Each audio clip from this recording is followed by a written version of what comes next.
Hello guys, pag-usapan lang natin ang breaking news na pinag-uusapan nga naman guys ng mga Katden fans. At exclusive nga naman guys na kinababaliwan ngayon ng mga netizens at ng mga Katden fans ang kumakalat na issue sa social media. Kaya ng TBJ maglampaso ng kalaban, kaya din ng Katden magpataas ng ratings sa teleserye. Siguradong sigurado yan. Kasi kitang-kita naman natin kasi guys, no, yung day 1 pa lang, 85 million na ang resulta.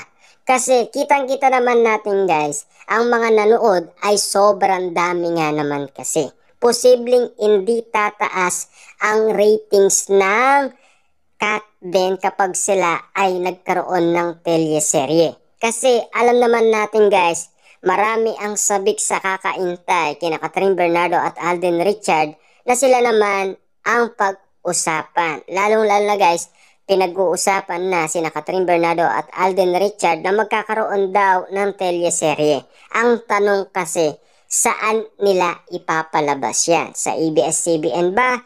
Or sa GMA Network? Kitang-kita naman natin kasi guys na mas malakas ang GMA Network. Kasi subok na natin yan guys dahil alam na natin na pinagdaanan na yan ng TBJ. Dahil alam din natin guys na noon ay marami nga naman kasi guys ang sumusuporta sa iba't ibang mga teleserye.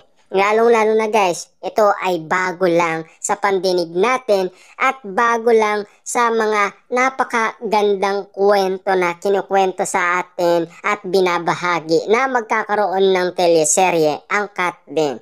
Siguradong sigurado guys, kung marunong maglampaso ang TBJ sa noontime show, marunong din naman guys maglampaso ang Katden kapag sila ay nagkaroon ng teleserye.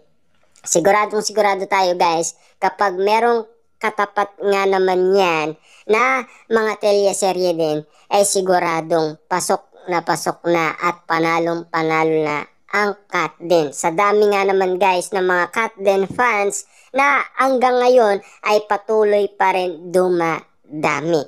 Kitang-kita naman natin noon guys ang labanan TBJ at Itbulaga at It's Showtime sa unang ere ng TBJ sa TV5. Panalong-panalo sila sa ratings dahil matagal din naman kasing nawala at matagal din naghintay ang mga fans ni na Tito Vic and Joey. Siguradong sigurado naman tayo guys, ngayon magkakaroon ng teleserye ang Katden.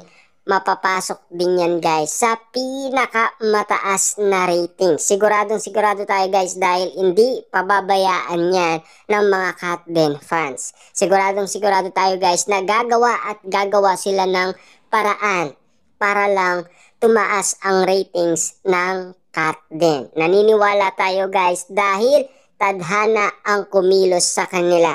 Lalong-lalo na ang mga nangyari sa kanila ay perfect timing nga naman. Kasi sa mga lahat ng katanungan na nangyari umano, talagang blessing na blessing nga naman. At lalong-lalo na yung perfect timing na nangyari niyan, talagang kitang-kita naman natin guys ang resulta. Kita nyo naman guys, no, 11 days pa lang, 1.06 billion na, 1 day pa lang ng kanilang opening sa Hello Love Again movie nila. Grabe, 85 million na kaagad at bilang na bilang ni Carmi lahat ng mga nanood sa iba't ibang sinehan dito sa Pilipinas. Grabe, nagtataka sila at nagugulat sila at posible talaga guys na sino man ang tumapat sa Katden sa kanilang teleserye ay papabagsakin din ng mga Katden fans. Lahat ng sumusuporta kay Catherine Bernardo at Alden Richard, naniniwala tayo na kaya nilang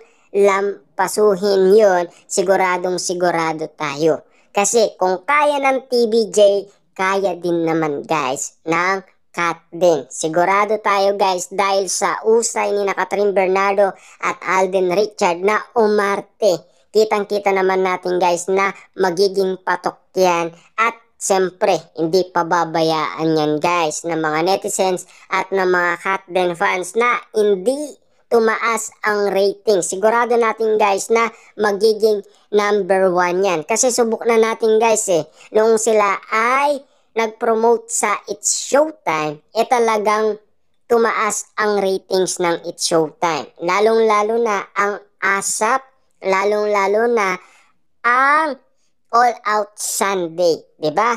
Kitang-kita nyo naman siguro guys ang ratings na kung kailan pumunta sina Catherine Bernardo at kung kailan sila nag-promote.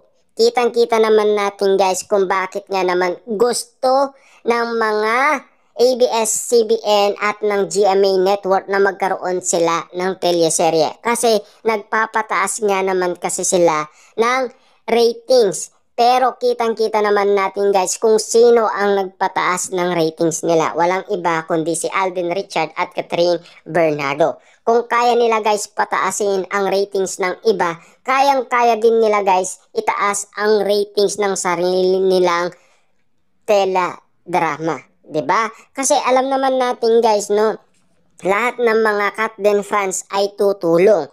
Kung tinulungan nila sa pelikula, tutulong din sila guys sa teleserye para tumaas ng tumaas ang ratings nila. Grabe nga naman kasi guys dahil alam naman natin kung saan natin makikita ang mga resultang ratings kung tataas ba or bababa ba. Kasi pinagdaanan na natin yan guys dahil sa labanan TVJ, It's Showtime at ng Itbulaga noon. Dahil sa July 1, 2023, nag-start ang labanan nila pero panalong-panalo ang TVJ.